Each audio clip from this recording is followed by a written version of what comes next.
Hi, everyone. Thanks for joining. We're just going to be starting in a couple minutes here, so just sit tight.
Hi, everyone, and welcome to Revenue Rescue. This monthly webinar series is brought to you by the team here at Affinitive.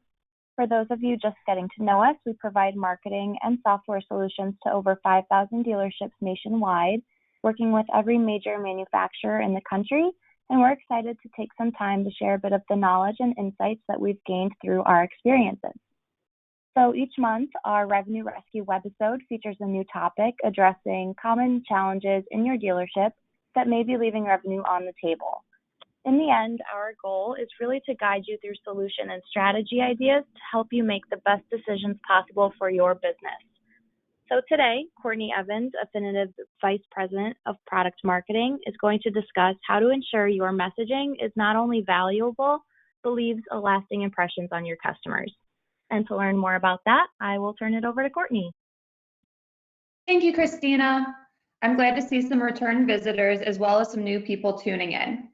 For all of you who are new, just like Christina mentioned, these are standalone webinars, but we do like to build on past ideas and help continue the story that in respect helps you build a strategy around your dealership business. So while you do not need to tune in every month, we invite you to view any of our previous webinars to get the full story. So with that, let's just go through a quick reminder of what we discussed last month. Continuing on this idea of conversion, experience, and retention, and the landscape of the customer journey, how does this relate to your overall strategy? And last month, particularly, we discussed experience. We discussed how the experience a customer has within your dealership is one of the most important components of converting and retaining that customer.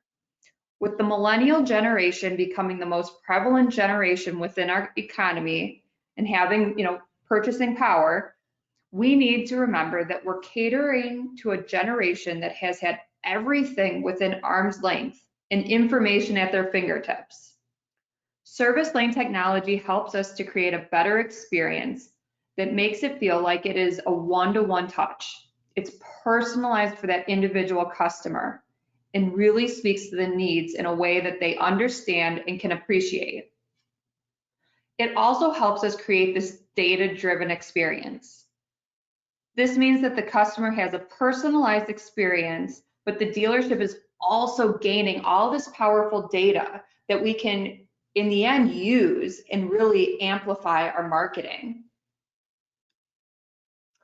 So now that we have this customer within your dealership, you've delivered that excellent customer experience, as well as an experience that they remember, and we've gathered that data that we talked about to use at another time. How do we keep that customer coming back time and time again? By now, it's important to note that keeping a customer is a much harder task than imagined.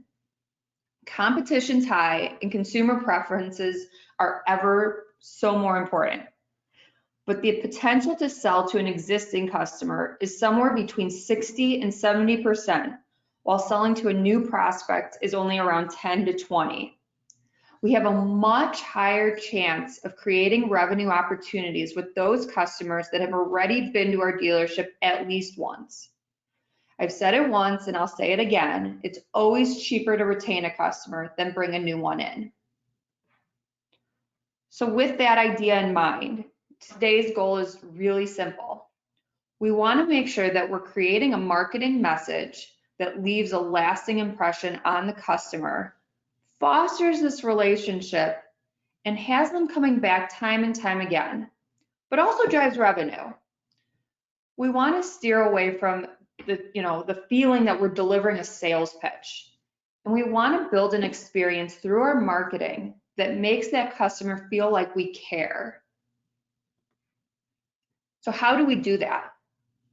It's through trust, which is a relatively simple concept, but one that's at an all-time low these days. People just do not trust a lot of service-oriented businesses. And we want to look at this in two ways, because we are going through some economic and health issues in the world right now. So let's look at it as it was pre-COVID-19 as well as what we're dealing with today. Before COVID-19 became a factor in how we perform business, things like long hold times, mountains of paperwork, and less than stellar customer experience made the customer question your business.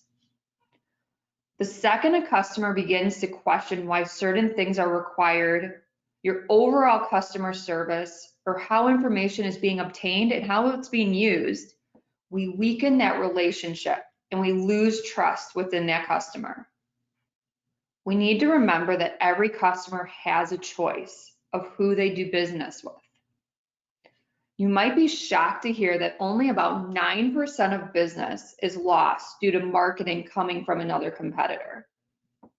More customers are likely to defect due to dissatisfaction with the service performed, or even more so with how they feel when they're at that business. Humans are very feelings driven. They get certain vibes or they have a feeling, and that's all important when trust comes into play. Trust can be built from an interaction, a marketing piece, or service. When data is incorrect or it's not personalized or customer service is off, customers are 68% more likely to look elsewhere, compared to only 14% loss of customer due to the actual poor service. In many situations, if a mistake is made or there's a poor service, the way we react to that means a lot to the customer. We've all had someone make a mistake. Take ordering out from your favorite restaurant, which you're probably doing a little bit more so now. How many times have they forgot to put something in the bag? We all complain about it. Probably more than we even admit. We're more likely to never return if the issue is not corrected or if there's poor customer service when you report it. While if you've had plenty of interaction with that restaurant and you've had positive experiences, you're more likely to disregard it and not even report it to the restaurant. You figure a mistake has been made. And now today, looking at some of the complexities that we have with this added layer of health concern, a lot of our customers are fearful of what that sales or service experience will look like. And that diminishes trust without a single interaction. It's just out of fear. Has my car been sanitized properly? Who was in my car? How is this experience going to take place? Should I even worry about the service to my vehicle? While these are topics that we need to address, if we've built that solid relationship that has a foundation of trust, it's much easier to retain that customer and make them less fearful and know that you're taking care of them. So how do we build trust with new customers, or even just restore it and grow it with those who are returning? If this is the basis of retention, the quickest and easiest way for you to see that revenue, we need to focus on a few different things in every interaction and service that we perform. It's also important to note that your marketing is an extension of you. It's the communication that you do when that customer is outside of your four walls. So the first thing to build trust is excellent customer experience. This includes both the experience within the dealership and outside of it. So things like, what technology are we using to enhance that experience and make it more convenient, as well as gain powerful insights on your customer that we can use. Or even in the interim, while the customer does not need to visit the dealer, how are some ways we can communicate with them? And then next, we want to do more than just be a business. You want to be an extension of the community. Community and social involvement is something that 82% of consumers consider when selecting who to do business with. So things like, what charities do you participate in? What ways do you give back to your customers? Are there events that you hold that might not be related to, the sales of a vehicle? I know around the holidays, a lot of dealerships do toy or canned food drives that help their community. They give back. And this shows that we operate as more than just a business, but we're giving people a reason to come into our dealership, learn more about the business, even when they might not have to. It puts an identity to us. And then also consider having the right solution at the right time. People want convenience, and they definitely do not want to have to return before necessary. The solution should be put in front of the customer and take the guessing game away from them. So then we have 3 more ideas. Next, you have to have the idea of being data-driven to build that consumer trust. Again, this is the idea of providing a very personalized experience. The data that we consume on an individual or the data that we supplement our data with, coming from the CRM, the CSS, will help us to do this right. And while this practice is beginning to look a little less important, consumers do look for an incentive. It doesn't have to be an offer, but historically, the incentive was a big business driver, and you had to be competitive. Nowadays, there are other things that they think are more important, that convenience, experience, and a few other things. But we still need to be offering an incentive for them to return, even if it's just loyalty points, the more that they come in. And it's something that makes the customers feel like you care about them and their business. And while they might now even use it, might not even ever use it, it also shows that you have an interest in that relationship. And lastly, trust is built on reliability. If a customer is going to return, they need to know that it will be a consistent experience. Also, being able to honor the items you say, be on time, and do exactly what you say when you're going to do it. There are a lot of tools that can help support this and help you grow or restore your trust in your customer base. Let's talk about some of those. Let's go through what tools are available for you to foster the relationship you have with your current customers. Many of you guys are probably already doing some of these, but we also need to learn how each of these solutions interacts with the others. The more seamless your marketing plan is, the much more it becomes an extension of your customer experience, and it relates from when they purchase the car to when they need service. And this is going to help you build reliability. So starting with your owner retention program is key to building trust with your customers. The idea of marketing consistently, relevantly, and timely helps the customer understand that the needs of their vehicles and allows them to worry less about what needs to be done. How does this solution help to build trust? First, it's data-driven and takes insights from each service appointment that the customer performs on their vehicle. We can become even more data-driven when we allow for the use of telematics data and use it within our retention marketing. And second, because we are sending recurring communications that are timely, it gives the customer a sense of ease knowing that they do not need to remember anything. We've got the safety and the well-being of their vehicle in mind, and we're going to do it for them. Lastly, it gives you the ability to offer incentive, whether that's based on the service performed or an accumulation reward for the customer's spending and loyalty. So then going further into that, an extension of your retention program is any service that you're doing through your BDC. While most calls are simply a channel to do your marketing, there's a lot of strategy involved when you implement call solutions. The BDC can do a few things. They can contact your customers in a different medium with a higher success rate, which results in the right solution at the right time. You want to ensure that you're putting the solution or exactly what the customer needs in front of them as early as possible. So where it takes a few days for that postcard to get there, a call is instant. Another way your BDC can help your business is answering overflow calls that your staff just can't get to. When a customer wants service, make sure that you make it possible for them to get it. Waiting on hold or being asked to call again later is frustrating. We've all been there. By giving your customers a way to schedule service or ask questions that are quick and convenient aids in that overall customer experience, and in return, an overall better customer satisfaction index.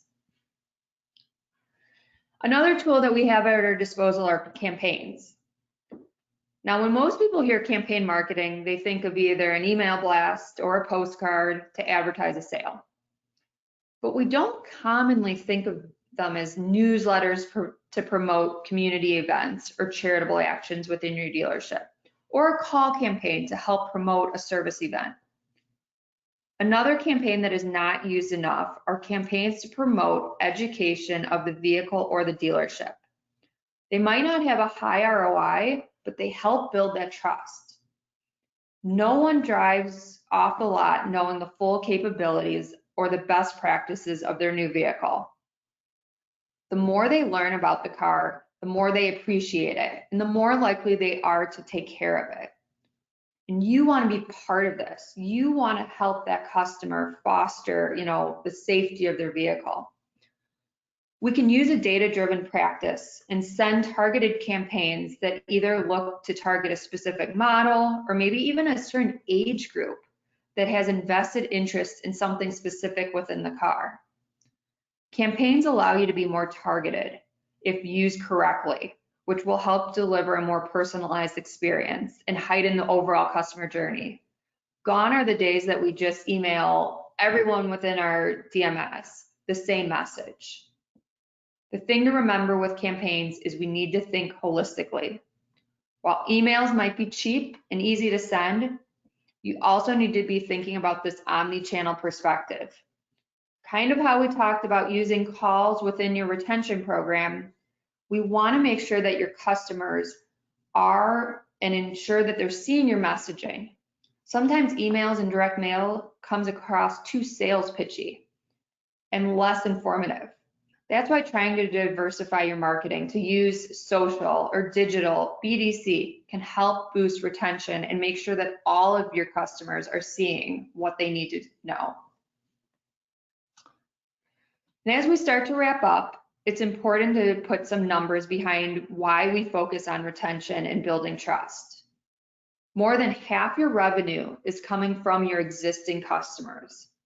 We spend so much time worrying about prospecting customers and refilling our pipeline. And while it is important, and we're always going to do it, we also need to ensure that we put a focus on those customers that we already have. Companies who lose sight of catering to their existing customers are the ones who often experience hardship in keeping them and need to constantly be focused on getting new ones. So if those same dealers put more effort in retention, they could see as much as 10% in lower costs because they no longer need to spend as much on conquest marketing, which costs 5 times as much as any marketing that you're spending on retaining a customer. We must remember that trust is the foundation to keeping our customers coming back. More so than price or incentive, if we can build that trust and provide customers with a positive customer experience, a positive service, not only will they come back, but they're also going to do a lot of free marketing for us. They're going to be that PR that we really need. A happy customer is the best form of marketing that a business can have. Because if someone trusts another person, they're more likely to take their advice. Trust is not something that comes overnight. It's something that we earn and we build upon, and something that we constantly have to be looking to improve upon. Oops. Retention is an interesting concept overall. Everything that you do within your marketing has an end goal of keeping that customer. From prospecting to the service lane technology that you use, it's all about building that customer experience and helping to deliver the right solution at the right time. And that brings me to having this end-to-end solution. On our next edition of Revenue Rescue, we want to take a closer look at the end-to-end solution and look into some ideas that are more relevant now with the current health and economic situation. How do we look at today's situation and apply it to our marketing solution so we can be ready for whatever comes our way? I think it's safe to say that of what we've gone through now and as a country this past month, the last few weeks, was not foreseeable. And it wasn't something we could plan for. But we can definitely take a lot from what we've learned and a lot of what we've seen and try to be ready for the next big event that comes our way. We can also use this to come together as a society and build this trust and build a program that people return to. We'll discuss this and some marketing tactics for operating within the worst of it, and hopefully some of this is behind us and it'll just help us in the new, world that we live in. And with that, please continue to stay safe. If there's anything that we can do, please do not hesitate to reach out. Thanks for joining us today, and we hope to see you next month on another edition of Revenue Rescue.